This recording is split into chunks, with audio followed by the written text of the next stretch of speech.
everybody, and welcome to the Ponderosa Life. My name is Bonnie, and these are my three horses.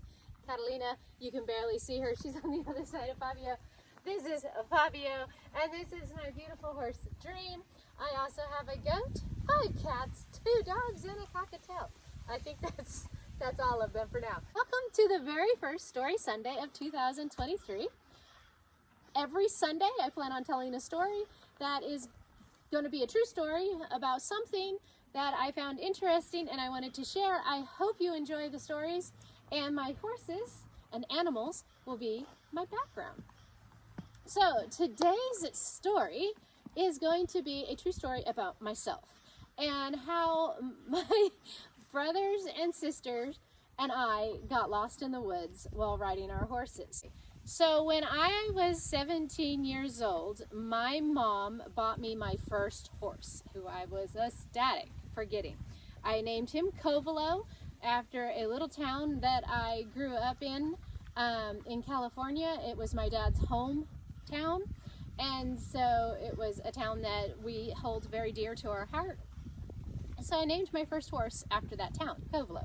My mom also purchased a horse for my brothers and sisters so that they could have a horse as well, and we named her Manzanita, which is a bush/tree that grows in California, and Manzanita was pretty much the same color of a Manzanita tree or bush, and so that is why we named her Manzanita.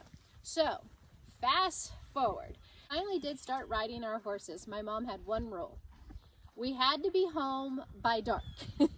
So if the sun was going down, us and our horses had to be home or we would get in trouble. So one day we decided we were going to go on a trail ride on a trail that we've never gone on before, for funsies. So we get the horses. We always brought like a little jar or jug. It was normally a plastic milk carton, and we would use a piece of baling string and we'd tie it to our waist, and we'd hang this milk carton on our waist, and it would have grain in it, so that we could stop along the way and let the horses eat grass that we found. And then we would feed them the grain, and we'd kind of make it like a little picnic. So one day we gathered up all of our supplies and we got our horses, and we were riding down our trail that we knew very well. And then we saw this trail that like veered off to the side. And we thought, we are going to take this trail and see where it takes us. And we loved to name the trails as we went. Even though they were already named, we would come up with our own names. And so we went down this one trail, and there was a lot of these broken rocks, and they were really, really purple inside. So we called that the Viola Trail. Kept going down the Viola Trail. Well, then the Viola Trail split into another trail, and we went down that trail. And then it split again into another trail, and we went down that trail. Well, as you can probably guess by now, we don't know which way we turned, which direction, and what trail do we need to go back, right? So now we're lost. So we are trying to figure out and backtrack our way back to where we came from. And as we are going along, we're getting more and more worried because the sun is going down. And my mom's rule was that if you weren't home by sundown, we were all going to be in trouble. So we all started getting really, really worried. And my sister Violet would like pick a trail, and then I would pick a trail. And my younger brother was following us. He was walking, and he was getting tired. And our younger sister, the actual baby sister, she was getting tired because she was walking as well. And so me and my sister Violet got off the horses, and we put our siblings on the horse, and we were just leading the horses. And then we're still trying to figure out how in the world are we going to get home. Well, we knew that the mountain that we live, well, not a mountain, it's a hill. The hill that we lived on had a tower, and this was before cell phones, or there was no such thing as a cell phone. So anyway, but there was this tower, and I think it was used for like CBs and stuff for trucks. And it was actually on the hill that we lived on. So we came up with this plan that we were going to go up to the tallest hill that we could find where we were, and we were going to look for the tower, and then we were going to just ride our horses through the woods. It didn't matter. We were going to stay in one direction, and we were going to go straight to the tower. So we get to the top of this hill, and we can't find the tower at all. We can't see past the trees. So the hill that we were obviously on was shorter than the hill that the tower was on, and we couldn't find it anywhere. Well, now the sun is really starting to set, and we are so worried that we're going to get in trouble. And we were at our wits' end, and we were like, what are we going to do? We were so scared. First, we weren't as scared of getting in trouble. We were starting to get scared that we were going to get lost in the woods.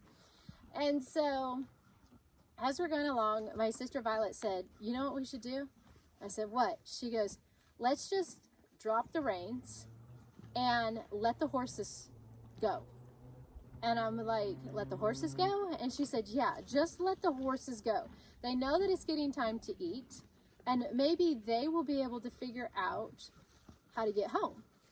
So, with no other ideas, I was like, fine, let's do it. So we ended up giving the reins to our younger siblings and just setting them on the horse and telling our younger brother and sister, just let them go. Just let the horses go. Me and Violet will follow behind you guys. And that's exactly what we did. They dropped the reins, and we just let the horses. It was funny because the first thing the horses, they turned around, which me and Violet thought we were going in the right direction. And the horses turned around and just started walking down this trail. And so we were following them. And at first, I'm just like, oh, great. We're going to get more lost. We're going to be in the woods. Mom is going to be so mad. How long is it going to be before we get out of here? Who's even going to find us? Nobody lives in these areas. And so we're just following the horses. And it was probably 20 minutes of following behind the horses. And we were able to start hearing the river. And Violet was like, do you hear that? And I said, yeah, I hear the river. And sure enough, just as we said that, the horses came to a clearing. And we saw the dirt road that was right next to the river. And we were like, they did it. They led us back to the river. And once we got to the river, we knew exactly where we were. And all we had to do was go up the road, and then we cut across this property that the trail's name was Granny Smith Holler, but we renamed it Paradise Road. And so, because it was really pretty, it was very meadowy, it had lots of wildflowers, it had blackberries. It was a place we hung out a lot when we were growing up. But anyway, so we turned on Paradise Road, and we knew exactly where we were, and we ended up getting home so we got on the dirt road that we lived on just as my mom was coming home from work. And it worked out, and it was fine, and my mom just looked at us like, you're cutting it awful close. Little did she know what we had just gone through and what we just experienced. But anyway, we got home, we fed the horses, we gave them extra food that day. They were really, really good, and we learned a very valuable lesson of trust your animals. They know the way because they just do, and they have senses that we don't have because we think too much.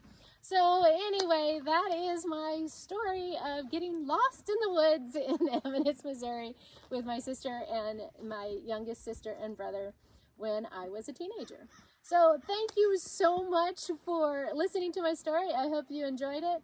And next Sunday, I am going to do the story of the wonderful, famous talking horse, Mr. Ed. I'd like to tell his story next Sunday, and tomorrow I will be back for Motivational Monday to give some motivation for the rest of the week. So I hope you will join me.